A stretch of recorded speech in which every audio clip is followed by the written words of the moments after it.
அனைவருக்கும் வணக்கம். நிஃப்டி வந்து அடிச்சு அடிச்சு இறக்குறாங்க. அதாவது தெளிய விட்டு இறக்க போறாங்க. அதான் நடந்துகிட்டு இருக்கு. பயங்கரமான ஒரு ஸ்ட்ராங் கரெக்ஷன் வரப்போகுதுன்னு எதிர்பார்க்கலாம். ஆல்ரெடி நிஃப்டி வந்து ஒரு 200 பாயிண்ட்ஸ் வரைக்கும் கீழே போயிட்டு இருக்கு. நேத்துமே நல்ல டவுனா இருந்தது. மார்னிங் வந்து நம்ம என்ன பேசிட்டு இருந்தோம், இன்ட்ராடே இது ட்ரை பண்ணலாமா அப்படின்னு பேசிட்டு இருந்தோம். பட் அது வந்து மார்னிங் வந்து கொஞ்சம் தெளிஞ்ச மாதிரி காமிச்சது. இப்போ வந்து அடிச்சு கீழே போயிட்டு இருக்கு. ஸோ இது வந்து மேபி நீடிக்குமா அப்படின்னா நம்ம ட்ரம்ப் வந்து பேசாம இருக்கணும். அது வரைக்கும் இப்படி நீடிச்சுக்கிட்டு தான் இருக்கும். பட் என்னதான் சொல்லுங்க, இந்தியா மேல யாரும் ஒன்றும் பண்ண முடியாதுங்க. அது மட்டும் நம்ம ஸ்ட்ராங்கா இருக்கணும். ஏன்னா நம்மன்னு கிடையாது, இந்தியாவே ஸ்ட்ராங்கா தாங்க இருக்கு. அதாவது இந்தியா தொழில்நுட்பங்கள், மக்கள் அடர்த்தி, அதாவது வால்யூம் பேஸ்டு ஒரு ட்ரேடிங் பண்ணணும்னா இந்தியாவில் மட்டும்தான். எல்லா கண்ட்ரீஸுமே இந்தியா நோக்கி தான் படையெடுக்கிறாங்க. நான் வந்து என்னோட பொருளை வந்து அங்கே இன்வெஸ்ட் பண்ணணும், நான் வந்து என்னோட பொருட்களை வந்து அங்கே விற்கணும், ட்ரேடிங் பண்ணணும், அந்த மாதிரி நிறைய பேர் வர்றாங்க. ஸோ இந்தியா பேஸ் பண்ணி இந்தியா வந்து அவாய்ட் பண்ண முடியாத ஒரு கண்ட்ரியா இருக்கு உலகத்துல. இது எல்லாருக்குமே தெரியும். ஸோ அதனால யாரும் பேனிக்கே ஆக வேணாம், அதான் நான் சொல்றேன். ஆனா மார்க்கெட் வந்து கண்டிப்பா volatile-ஆ இருக்கும். ஏன்னா இந்த மாதிரி பேசும்போது இதுக்கு கூட volatile ஆகலன்னா அப்புறம் எப்படிங்க? இது வந்து அப் அண்ட் டவுன் கண்டிப்பா இருக்கத்தான் செய்யும். ஓகே, ஸோ இது வந்து எதிர்பார்த்ததான். பட் இப்போ 6 மந்த்ஸ்க்கு உள்ள வந்தவங்களுக்கு இது வந்து பெருசா தெரியாது. பெருசா தெரியும். அதுக்கு முன்னாடி இருக்கவங்களுக்கு மேபி இதெல்லாம் நார்மல் தான் அப்படின்னு கடந்து போயிடலாம். ஸோ நம்ம எவ்வளவு தூரம் கீழே வரும்னு பார்த்துடலாம். அதெல்லாம் பிரச்சனை இல்லை. எவ்வளவு தூரம் கீழே வந்தாலும் நம்ம வந்து கையில கொஞ்சம் அமௌண்ட் இருந்துச்சுன்னா நீங்க வந்து ஆட் பண்ணுங்க. இல்லைன்னா பேசாம இருந்தாலே போதும். ஸோ இன்னைக்கு கூட நம்ம டெலிகிராம் சேனல்ல நான் சொல்லிட்டு இருந்தேன், உங்கள்ட்ட வந்து அமௌண்ட் இருந்தா மேபி நீங்க வந்து ஆட் பண்ணலாம். இல்லைன்னா பேசாம இருந்தாலே போதும். நிறைய பேர் கேட்குறாங்க, நான் வந்து இப்போ என்கிட்ட கொஞ்சம் கொஞ்சம் வந்து ப்ராஃபிட்ல இருக்கு, லாபத்தில் இருக்கு, அதை வந்து நான் வந்து அதை வந்து எடுத்துட்டு நான் எகைன் ஆட் பண்ணலாமா அப்படின்னு. See, ஒவ்வொருத்தவங்க ஒப்பீனியன் தான். அது வந்து நீங்க பண்ணணும்னா பண்ணலாம். இந்த டைம் கரெக்ட் டைம் தான். ஏன்னா நிறைய ஸ்டாக்ஸ் வந்து கீழே போயிட்டு இருக்கு. அது வந்து மேபி உங்களுக்கு யூஸ் ஆகலாம்ல. ஸோ இப்போ விட்டுட்டா அதுக்கப்புறம் ஐயோ போயிருச்சு அப்படின்னு கூட ஃபீல் பண்ண சான்ஸ் இருக்கு. பட் ஒரு சில ஸ்டாக்ஸ் என்ன ஆகும்னா, இப்போ சப்போஸ் நாளைக்கே ரீபவுண்ட் ஆகும்னா எல்லா ஸ்டாக்குமே டக்குன்னு மேலே ஏறும். ஸோ அதில் நீங்கள் வித்த ஸ்டாக்கும் மேலே ஏற சான்ஸ் இருக்கு. அதையும் மைண்டில் வச்சுக்கோங்க. ஓகே, ஸோ நானுமே அந்த மாதிரி தான் யோசிக்கிறேன். இப்போ கையில் அமௌண்ட் இல்லை, பட் இருக்கிற கொஞ்சம் லாபத்தில் இருக்கிறத வந்து இப்போ 10% இருக்கா, ஸோ அதை வந்து வித்துட்டு மேபி வேற இதில் நம்ம வந்து ஆட் பண்ணலாம் அப்படின்னு தோணும். ஸோ எல்லாருக்குமே அது தோன்றதா நார்மலான விஷயம் தான். இது வந்து ஹியூமன் மென்டாலிட்டி, எல்லாருக்குமே அப்படிதான் இருக்கும். நீங்க வந்து அதை பார்த்துக்குங்க. அந்த ஸ்டாக் வந்து எப்படி நல்லா யூஸ்ஃபுல்லா இருக்குமா, growth இருக்குமா. ஏன்னா இப்போ வந்து நம்ம பிப்ரவரியை நோக்கி போயிட்டு இருக்கோம். பிப்ரவரியில் யூனியன் பட்ஜெட் இருக்கு. அதுக்கப்புறம் இந்த சப்போஸ் ட்ரேட் டீல் நல்லா முடிஞ்சிருச்சுன்னு வைங்க, இப்போ நாளைக்கு நாளாண்டிக்கு லீவு, நான் இன்னைக்கே எல்லாத்தையும் வித்துட்டு இன்னைக்கே வாங்கினேன் அப்படின்னு தப்பு, அந்த தப்பை மட்டும் பண்ணாதீங்க. நீங்க வந்து கொஞ்சம் கொஞ்சம் கொஞ்சமா ஆட் பண்ணி பழகுங்க. ரொம்ப அதிகமா ஆட் பண்ணாலும் பிரச்சனை. ஓகே, ஸோ ஏன்னா இது எவ்வளவு தூரம் கீழே போகும்னு தெரில. இது வந்து லோயர் லோ அந்த மாதிரி போகும்னு எனக்கு தோணுது. பட் இது எவ்வளவு நாளும் தெரியாது. இன்னொன்று, ட்ரம்ப் வந்து நான் இன்னைக்கு ஒரு ஒரு செகண்டுக்கு ஒரு நாள் பேசிட்டு இருக்க ஆளுங்க. ஸோ அவர் நம்பியெல்லாம் நம்ம வந்து ட்ரேட் பண்ணக்கூடாது. ஸோ அதுதான் என்னோட ஒப்பீனியன். ஸோ ட்ரம்ப் வந்து என்ன போறாரு அதை நினைச்சு நம்ம ட்ரேட் பண்ண வேணாம். நல்ல ஸ்டாக்கை வந்து ஹோல்ட் பண்ணிக்கிட்டா இது வந்து நம்ம எதிர்பார்த்துருப்போம்ல, ஒரு சில ஸ்டாக்கெல்லாம் இந்த டைம்ல நம்ம இந்த லெவலுக்கு வந்துச்சுன்னா நம்ம வாங்கியிருக்கலாம்ப்பா அப்படின்னு தோணும்ல. இப்போ நீங்க பாருங்க, நீங்க நீங்க நினைச்ச ஸ்டாக் அந்த டைம்ல இருக்கும், கண்டிப்பா இருக்கும். இல்ல நெக்ஸ்ட் வீக்ல கூட இருக்க சான்ஸ் இருக்கு. அந்த டைம்ல நீங்க என்டர் ஆயிட்டீங்கன்னா அதுக்கப்புறம் உங்களுக்கே ஒரு சாட்டிஸ்ஃபேக்ஷன் வந்துடும். அது கீழே போனாலும் இது மேலே வந்துரும்பா அப்படின்னு. ஏன்னா நம்ம இந்த மசகாண்டாக்கு பத்தி பேசிடலாம். மசகாண்டாக்கு வந்து ஒரு லோ ஒரு ஒரு 2000 ரூபாய் அந்த ரேஞ்சில் இருந்தப்ப எல்லாம் ஒரு 3000 3500 அந்த ரேஞ்சுக்கு வரைக்கும் போயிருக்கு. ஸோ அந்த டைம்ல நம்ம என்ன நினைச்சிருப்போம், ஸோ ஒரு 2500 3000 அந்த ரேஞ்ச் வந்தா வாங்கலாம் ஸோ அப்படின்னு நினைச்சிருப்போம். பட் இப்போ அந்த ரேஞ்சில் இருக்கும். இது மட்டும் கிடையாது, எல்லா ஸ்டாக்குமே அந்த ரேஞ்சில் இருக்கும். பட் நம்ம வாங்க பயப்படுவோம். இன்னும் இது எவ்வளவு தூரம் போகுமா, அந்த பயத்தை வந்து விட்டொழிங்க. எப்பயுமே நம்ம வந்து நமக்கு பிடிச்ச ஸ்டாக் நீங்க வந்து அதிலே போட்டு வச்சுக்கலாம். நீங்க வந்து ஒரு எக்ஸல் சீட் எடுத்தோ இல்ல எழுதி ஒரு பேப்பர்ல கூட எழுதி வச்சுக்கோங்க, ஒரு நோட் புக் போட்டு இந்த ஸ்டாக் வந்து இந்த ரேஞ்சில் வந்தா கண்ணை மூடிட்டு நான் வாங்குறேப்பா அப்படி நீங்களே ஒரு மெத்தடாலஜி மாதிரி போட்டு வச்சுக்கிட்டீங்கன்னு வைங்க. உங்களோட அதாவது நம்ம தான் நம்ம மைண்டை கண்ட்ரோல் பண்ணணும். அதை கண்ட்ரோல் பண்ணிட்டோம்னா ஷேர் மார்க்கெட்ல ஈஸியாக ஜெயிக்கலாம். ஸோ இது வந்து எழுத்தப்படாத விதி தான். நம்ம வந்து அதை நம்பி தான் ஆகணும். நம்ம வந்து நம்மளை கண்ட்ரோல் பண்றோம் அப்படின்னு. ஏன்னா இன்வெஸ்ட்மெண்ட் பண்றதுக்கு நிறைய பிளாட்ஃபார்ம் இருக்கு. நம்ம மணியை அழிக்கிறதுக்கு நிறைய பிளாட்ஃபார்ம், நிறைய வித்தைகள்லாம் மார்க்கெட்ல பண்ணிட்டு இருக்காங்க. ஸோ அந்த டான்ஸ்லாம் நம்ம ஆடாம நிலையா இருந்து எப்படி ப்ராஃபிட் எடுக்கலாம் அப்படிங்கிறத நம்ம வந்து தெரிஞ்சுக்கணும். அது வந்து மைண்டை வந்து கண்ட்ரோல் பண்ணி பழகிக்கணும். ஸோ இந்த வீடியோவில் வந்து நிஃப்டி மூவ்மெண்ட் பார்க்க போகிறோம். எஃப்ஐடிஐ டேட்டா, அதுக்கப்புறம் டாலர் இண்டெக்ஸ் பற்றி பார்த்துடலாம். வாரி எனர்ஜி நிறைய பேர் கேட்டிருந்தாங்க, இன்னைக்குமே நல்ல கீழே தான் வந்துகிட்டு இருக்கு. டிஃபென்ஸ், ஐநாக்ஸ் விண்டு, சிங்காம் ஃபார்முலேஷன், கைனஸ்டெக். ஸோ இந்த ஸ்டாக் பற்றி எல்லாம் இந்த வீடியோவில் பார்த்துடலாம். எஃப்ஐடிஏ டேட்டா நேற்று பாருங்க, நேற்று அதாவது எஃப்ஐ வந்து பல்காக விற்க ஆரம்பிச்சிட்டாங்க. 3000 கோடி நேற்று விற்றுருக்காங்க. அதே ஈக்குவலாக தான் 3000 கோடி 3700 கோடி வந்து டிஏ வாங்கியிருக்காங்க. இருந்தாலும் மார்க்கெட் சென்டிமெண்ட் நல்லா இல்லை, எனக்கு பிடிக்கல அப்படின்னு இண்டெக்ஸை கீழே இறக்கியிருக்காங்க. இது வந்து ஓவரால் டேட்டா தான். பட் இண்டெக்ஸில் ஆப்ஷன் பையிங் செல்லர் இவங்க கண்ட்ரோல் பண்ணுறாங்கல்ல, அதை வச்சு தான் மார்க்கெட் மூவ்மெண்ட் இப்போ ப்ரெடிக்ட் பண்ணிட்டு இருக்காங்க. இதெல்லாம் வந்து டெம்பரரி தான். இதை மட்டும் மைண்டில் வச்சுக்கோங்க, டெம்பரரி, அவ்வளோதான். எப்படி இருந்தாலும் மார்க்கெட் வந்து மேலே தான் போக போகுது. அது வந்து அது எப்பன்னு தான் தெரியாது. அதை நோக்கி தான் எல்லாருமே பயணிச்சுக்கிட்டு இருக்கோம். இது வந்து ஒரு 1 மந்த்தில் எடுத்த சார்ட்டு, நிப்டியோட சார்ட்டு. நிப்டி சார்ட்டு பாருங்க, ஃபுல்லாக கன்சல்டேஷன் ஜோனில் தான் போயிட்டு இருக்கு. ஒன்று அப்போவும் திரும்ப கீழே வரும், ஒன்று அப்போவும் கீழே போகும். இது வந்து ஆல் டைம் ஹையாக இங்கே போச்சு. இருந்தாலும் அதுக்கப்புறம் இப்போ அடிச்சு கீழே இறக்குறாங்க. பயங்கரமான ப்ராஃபிட் புக்கிங். இந்த டைமில் தான் நிறைய பேர் ப்ராஃபிட்டும் புக் பண்ணுறாங்க. பெரிய பெரிய ஆட்கள்லாம், பெரிய பெரிய பெரிய இன்வெஸ்டர்லாம் இந்த டைமில் வெளியேறிட்டு திரும்ப உள்ளே வருவாங்க. பட் அது எந்த டைம்லாம் தெரியாது. ஸோ இது இப்படியே கண்டினியூ ஆனதான் இதில் இந்த சுச்சுவேஷன்லாம் நிலைக்கும். மேபி இன்னும் கீழே போயிட்டே இருக்குன்னு சொல்ல வர்றேன்.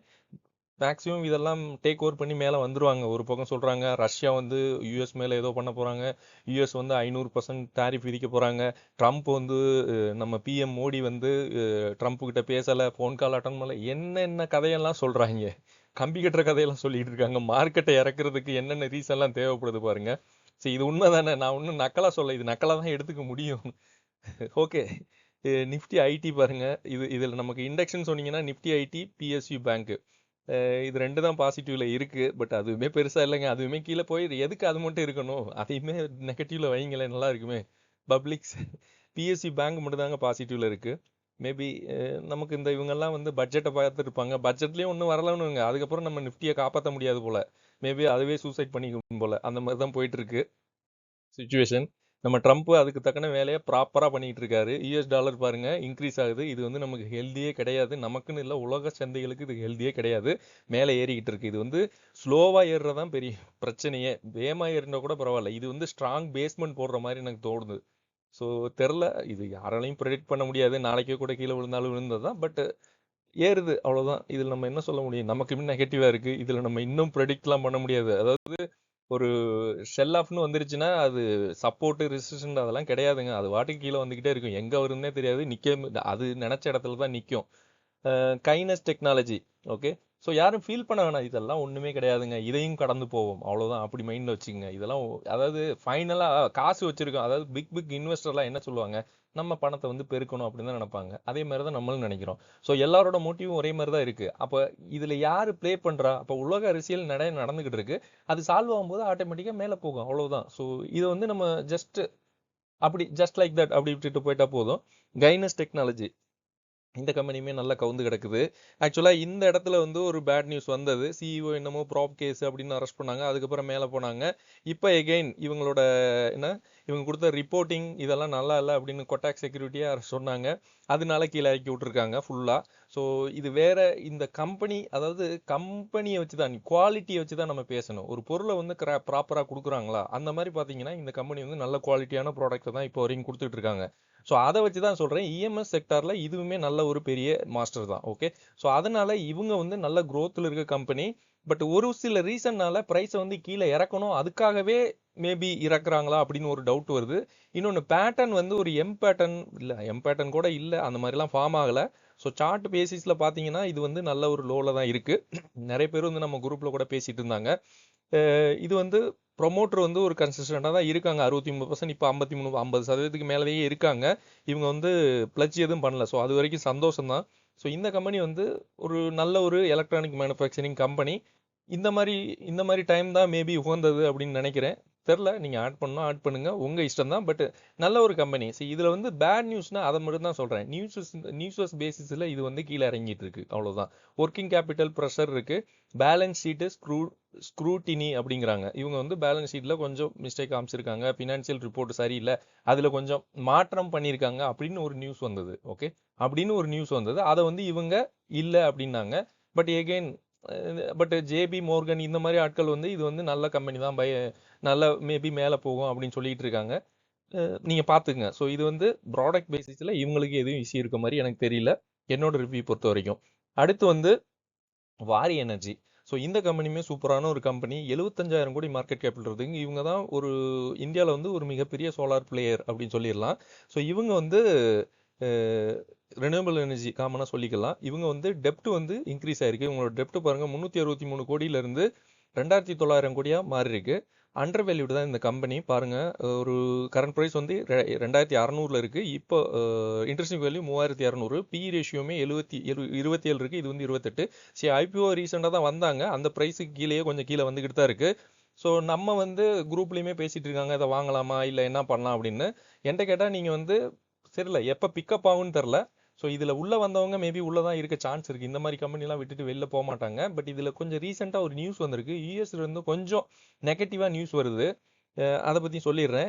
இதில் வந்து எஃப்ஐ வந்து இன்க்ரீஸ் ஆகிறாங்க, அது வந்து பாசிட்டிவ். ரீட்டைல் வந்து டிக்ரீஸ் ஆகுங்க, அதுவும் பாசிட்டிவ். சோலாரில் வந்து இது இவங்க தான் பிக்கஸ்ட் பிளேயர் இந்தியாவில் பொறுத்த வரைக்கும். ஓகே, ப்ரைஸ் வந்து ஒரு வேல்யூவேஷன் பார்த்துட்டிங்களா நீங்களே எப்படி இருக்குன்னு. பி ரேஷியோ வச்சு பார்த்தாலும் சரி, ப்ரைஸ் வந்து பார்த்தாலும் சரி, கீழே தான் இருக்குது. அதாவது வேல்யூ வந்து அதிகமாக இருக்கணும், பட் அதிகமாக இல்லை, அதை தான் சொல்ல வரேன். இவங்க வந்து 3 ஜிகாவாட் சோலார் இன்வெர்டர் ஃபெசிலிட்டி வந்து குஜராத்தில் வந்து கமிஷன் பண்ணியிருக்கதா சொல்கிறாங்க. ஸோ அது வந்து சூப்பரான ஒரு நியூஸு. அதுக்கப்புறம் ரேங்க் வந்து நம்பர் 1 சோலார் மாடுலர் இன் Q3 2025 இவங்க வந்து நம்பர் 1 இருந்திருக்கதா சொல்கிறாங்க. அதுக்கப்புறம் $30 மில்லியன் இன்வெஸ்ட்மெண்ட் வந்து யுனைடெட் சோலார் ஹோல்டிங்கில் இவங்க பண்ணிட்டு இருக்கதா சொல்கிறாங்க. அதுக்கப்புறம் ஸ்ட்ராங் ஏர்னிங்ஸ் growth இந்த கம்பெனிக்கு நிறையவே இருக்குது. பட் ரீசெண்டாக இந்த ட்ரேட் டாக்ஸு இல்லை இந்த மாதிரி இதில் வந்து யூஎஸ் வந்து என்ன சொல்லிட்டு இருக்காங்கன்னா, ட்ரம்ப்பு சோலார்லாம் வெளியிலேருந்து எடுக்க வேணாம் அப்படின்னு ஒரு நியூஸ் போயிட்டு இருக்கு. பட் அதுவுமே நியூஸ் தாங்க. நியூஸ் பேசிஸில் இந்த ஸ்டாக் அந்த அளவுக்கு மூவ் ஆகுமான்னு எனக்கு தெரியல. ஏன்னா இது வந்து நியூஸ் பேசிஸில் மூவ் ஆகுறது இந்த மிட் கேப்பு ஸ்மால் கேப்பு தான் பயங்கரமாக மூவ் ஆகும். ஸ்மால் கேப்பு தான் பிச்சுக்கிறோம். அது வந்து எங்கே போய் நிற்கும்னு தெரியாது நியூஸ் பேசிஸில். நீங்கள் தாரியில் எடுத்துக்கட்டும், எல்லா கம்பெனியுமே பிஜே எலக்ட்ரோபிளாஸ் இதெல்லாம் நியூஸ் பேசிஸில் கீழே கைனஸாக இருக்கட்டும், நியூஸ் பேசிஸில் கீழே போகிறது. பட் இதுக்குமே கொஞ்சம் பேட் நியூஸ் இருந்தாலும் இவங்க வந்து ஃபண்டமெண்டல் ஸ்ட்ராங்கு. இது வந்து சோலார் கம்பெனியில் இந்தியாவில் வந்து நம்பர் 1 இருக்கிறதுனால மேபி இது வந்து ஸ்ட்ராங் பேஸ் இருக்குது. நல்ல ஒரு கம்பெனி இப்போ தான் வந்திருக்காங்க. அதனால அவ்வளோ சீக்கிரம் இதெல்லாம் அடிச்சுக்க முடியாது. இந்தியாவிலையுமே டிமாண்ட் எப்பயுமே இருக்கும். ஃபியூச்சர் க்ரோத் இந்த கம்பெனிக்கு. ஃபியூச்சரில் நமக்கு என்ன ரினியூவபிள் எனர்ஜினா சோலார் தான் மெயினாக பேசிகிட்டு இருக்கோம். பட் அலுமினியம் காஸ்ட்லாம் கூடிகிட்டு இருக்கு. அலுமினியம் வந்து சோலாரில் யூஸ் பண்ணுறது. ஸோ பியூர் அலுமினியம் தான் யூஸ் பண்ணுறாங்க, ஒரு தின் லேயர் மாதிரி. அதை பற்றி வீடியோவே நான் போட்டிருக்கேன் செப்பரேட்டாக. ஸோ அதை வச்சுட்டு மேபி அது நெகட்டிவாக இருந்து மேபி அதுலேயும் சில கரெக்ஷன் வர்ற மாதிரி இருக்கும். பட் அதுக்கு ஆர்என்டிலாம் போயிட்டுருக்கு, பார்த்துக்கலாம். மேபி இது வந்து நல்ல கம்பெனி தான். அவ்வளோ சீக்கிரம் வேறு எதுவும் ஆயிடாதுன்னு தான் என்னோட ஒப்பீனியன். அடுத்து வந்து ஐநாக்ஸ் விண்ட். இந்த கம்பெனியுமே சூப்பரான ஒரு கம்பெனிங்க. இது வந்து ரெனியூவபிள் எனர்ஜி விண்ட் எனர்ஜியில் இருக்குது. வேல்யூவேஷன் பாருங்கள். வேல்யூவேஷன் வந்து 118. இவங்களோட ப்ரைஸ் வேல்யூவேஷன் வந்து பி ரேஷியோ வந்து 40 இருக்குது, 48. ஸோ ஓரளவு நார்மலாக தான் இருக்குது, பெருசாக டிஃப்ரென்ஸ் ஒன்றும் இல்லை. பட் டெப்ட் வந்து இவங்க ரிடியூஸ் பண்ணியிருக்காங்க. 20,000 கோடி மார்க்கெட் கேபிட்டல். இதுங்களும் நல்ல கம்பெனி தான். ப்ரொமோட்டர் வந்து ரிடியூஸ் ஆகிறாங்க. அது மட்டும் தான் எனக்கு கொஞ்சம் ஒரு கன்சர்னாக இருக்குது. 72% இருந்தவங்க 44% ஆயிருக்காங்க. பட் இவங்க எதுவும் ப்ளச் எதுவும் பண்ணலாம், கடன் எதுவும் வாங்கலை. ஸோ அது வரைக்கும் நல்ல ப்ரொமோட்டர் மாதிரி தான் இருக்குது. ரீட்டைல் வந்து இன்க்ரீஸ் ஆகிறாங்க. நிறைய பேர் இந்த இடத்துல வாங்குறாங்க. அது ஒரு சப்போர்ட் லைனாக பார்த்துட்டு அதை பற்றி வாங்குறாங்க. பட் அது வந்து கம்பெனிக்கு இப்போதைக்கு சென்டிமெண்ட் நெகட்டிவாக காமிக்குது. எஃப்ஐ வந்து ஒரு பக்கம் வாங்கிட்டு தான் இருக்காங்க. அது ஸ்லோவாக இன்க்ரீஸ் ஆகிட்டு தான் இருக்குது. பட் இதுவுமே கொஞ்சம் கன்சல்டேஷன் போகும்னு நினைக்கிறேன். மேபி இந்த இந்த பட்ஜெட்டில் வந்து நல்ல நியூஸ் வந்துச்சுன்னா இதுவுமே கிக்கப் ஆகி மேலே போக சான்ஸ் இருக்குது. இதுலேயுமே நிறைய நல்ல நியூஸ் இருக்குது. 100 மெகாவாட் எக்யூப்மெண்ட் சப்ளை ஆர்டர் இவங்களுக்கு கிடச்சிருக்குன்னு சொல்கிறாங்க. அதுக்கப்புறம் 103 megawatt order from Aditya Birla renewable EPC. Okay, அந்த மாதிரி கம்பெனிட்டு இருந்து இவங்களுக்கு வந்து 103 மெகாவாட் ஆர்டரும் கிடச்சிருக்குங்கிறாங்க. தமிழ்நாடு கவர்மெண்ட் இருந்து 153 மெகாவாட் ப்ராஜெக்ட் முன்னாடியே கிடச்சிருச்சு அப்படிங்கிறாங்க. கண்டினியூஸாக இவங்களுக்கு ஆர்டர் ஃப்ளோ வந்துக்கிட்டு தான் இருக்குது. இது வந்து பிரைவேட் கம்பெனி, அதனால மார்ஜின் வைக்காமல் லோக் அவுட் பண்ண மாட்டாங்க. நம்ம ஆர்விஎன் எடுத்துக்கங்க, அவங்க வந்து என்ன பண்ணுறாங்கன்னா இப்போ நிறைய ஆர்டர் வாங்குறாங்க. பட் அண்டர் ப்ரைஸ் பண்ணிட்டு ஆர்டர் வாங்குறாங்க. அதனால அவங்க ப்ராஃபிட் மார்ஜின் இல்லாதனால எல்லா ரிசல்ட்லையுமே அவங்க வந்து வீக் ஆகுது. ஓகே, நான் அதை வந்து நெகட்டிவாக சொல்லலை. அது வந்து நீங்கள் பார்த்தாலே தெரியும். ஆர்டர் வந்துக்கிட்டே இருக்குது, பட் அவங்கள்ட்ட என்ன இல்லை, ப்ராஃபிட் இல்லை. அப்போ அதனால என்ன ஆகும், ப்ரைஸ் வந்து மேலே போகாது. பட் கம்பெனி வந்து ரன் ஆகும், பட் நெகட்டிவாக ரன் ஆகும். அது வந்து கவர்மெண்ட் பேஸ்டு கம்பெனி. இந்த மாதிரி கம்பெனியெல்லாம் இதெல்லாம் ப்ரைவேட் பேஸ்டு கம்பெனி. அதனால இவங்க மார்ஜின் மற்றா மட்டும்தான் அந்த கம்பெனி சிஇஓ இல்லைனா கொஸ்டின் வரும் அவங்களுக்குள்ள. ஏன்னா ஓனர் என்ன பண்ணுவார், ஃபைனலாக அவங்களுக்கு வந்து ப்ராஃபிட் இல்லைனா அந்த கம்பெனி எதுக்காக நடத்தணும், அந்த மாதிரி போயிடும்ல. ஸோ அதனால மேபி இதில் ஜிஎஸ்டி பெனிஃபிட் அந்த மாதிரி நிறைய. ஏன்னா விண்ட் எனர்ஜி ரெனியூவபிள் எனர்ஜி கம்ப்ளீட்டாக நம்ம இந்தியா வந்து அப்ரோச் பண்ணிட்டு தான் இருக்குது, நல்ல லெவலில் வரணும் அப்படின்னு. ஏதாச்சும் பட்ஜெட்டில் நல்ல நியூஸ் கொடுத்தா கூட ஏதாச்சும் பெனிஃபிட்ஸ் கொடுக்குறோம், ரேட்ஸ் எல்லாம் இந்த மாதிரி குறைக்கணும், அந்த மாதிரி சொன்னால் இன்னமே கிக்கப் ஆக சான்ஸ் இருக்குது. அதை வச்சு சொல்கிறேன். எல்லா ஸ்டாக்குக்குமே அது வந்து பொருந்தும், இந்த ஸ்டாக் மட்டும் கிடையாது. பட் ரெனியூவபிள் எனர்ஜி ஒரு அட்வான்டேஜாக எடுத்துப்பாங்க இன்னுமே நிறைய. அதுக்கப்புறம் ஐநாக்ஸ் விண்ட் எனர்ஜி லிமிடெட் வந்து ஐநாக்ஸ் விண்டு அதோட மெர்ஜர் பண்ணுறதுக்காக அப்ரூவ் ஆயிருக்கு அப்படிங்கிறாங்க. இதுவுமே பாசிட்டிவ். பட் நல்ல விதத்தில் மெர்ஜர் ஆயிருச்சு, அதை வச்சுட்டு கூட மார்க்கெட் பாசிட்டிவாக எடுத்துக்கிட்டு சென்டிமெண்ட் வந்துச்சுன்னா மேலே போகும். இதெல்லாம் நல்ல நியூஸ். நல்ல நியூஸ் இருந்துமே ப்ரைஸை பாருங்கள் எங்கே வரைக்கும் போயிருக்காங்கன்னு. இது வந்து மேக்ஸிமம் சார்ட் வச்சிருக்கேன். ஸோ அதுலேயுமே எங்கே வரைக்கும் கீழே கொண்டு போயிருக்கு பாருங்கள். நல்ல ஒரு கம்பெனி. இந்த மாதிரி கம்பெனியெல்லாம் நீங்கள் வந்து ஆட் பண்ணி வச்சுட்டு லாங் டேர்மில் நீங்கள் வந்து ட்ரை பண்ணலாம். இந்த மாதிரி கம்பெனிலாம் ஷார்ட் டேர்மில் விளாட்டிலிட்டி இருக்குங்க. அதை மேனேஜ் பண்ண முடியலைன்னா நீங்கள் வந்து இந்த மாதிரி டைமில் நீங்கள் ஆட் பண்ணீங்கன்னா லாங் டேர்மில் நீங்கள் வெயிட் பண்ணலாம். அதுக்கப்புறம் சிங்காம் ஃபார்முலேஷன், இந்த கம்பெனி பற்றி கேட்டிருந்தாங்க. இது வந்து ஃபார்மா ரிலேட்டடாக பிஸ்னஸ் பண்ணுறாங்க. இவங்க வந்து Q4 வந்து ஸ்ட்ராங்காக இருந்திருக்கு. 2025ல ரிசல்ட் பார்த்தாலும் நல்லா ஸ்ட்ராங்காக இருக்குங்கிறாங்க. Q1 Q2 2026ல நல்லா இருக்கும் அப்படிங்கிறாங்க. அதுக்கப்புறம் ஸ்ட்ராங் ஃபைனான்சியல் ட்ரெண்ட் மெட்ரிக்ஸ், இவங்கள்ட்ட வந்து நல்ல ஒரு ஸ்ட்ராங் ஃபைனான்சியல் இருக்குது அப்படிங்கிறாங்க.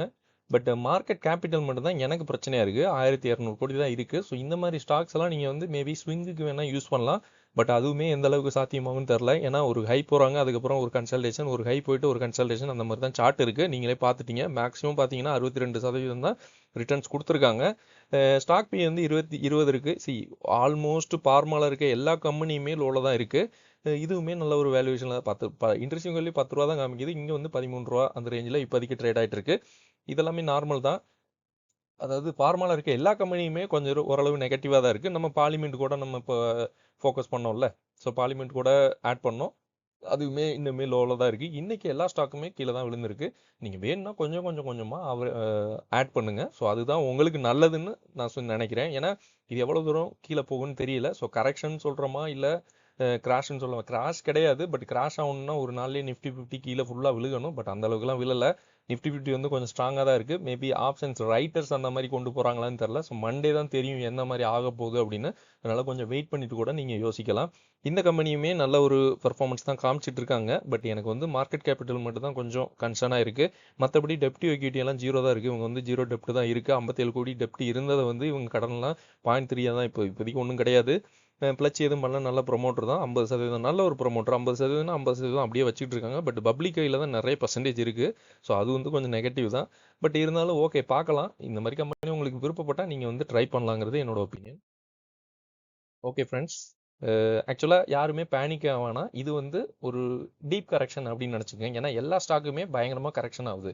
நிஃப்டி 50 காட்டிலும் எல்லா ஸ்டாக்குமே கரெக்ஷன் ஆகுது. இது வந்து ஜஸ்ட் ஒரு டீப் கரெக்ஷன் அப்படின்னு வச்சுக்கலாம், அவ்வளோதான். மேபி இதுக்கு மேலே ஆகுமா அப்படின்னா நெக்ஸ்ட் வீக்கில் பார்க்கணும். இன்னொன்று ட்ரம்ப் வந்து அவர் கொஞ்சம் வாயை க்ளோஸ் பண்ணியிருந்தா மேபி நல்லாயிருக்கும் அப்படிங்கிறது என்னோட ஒப்பீனியன். நன்றி.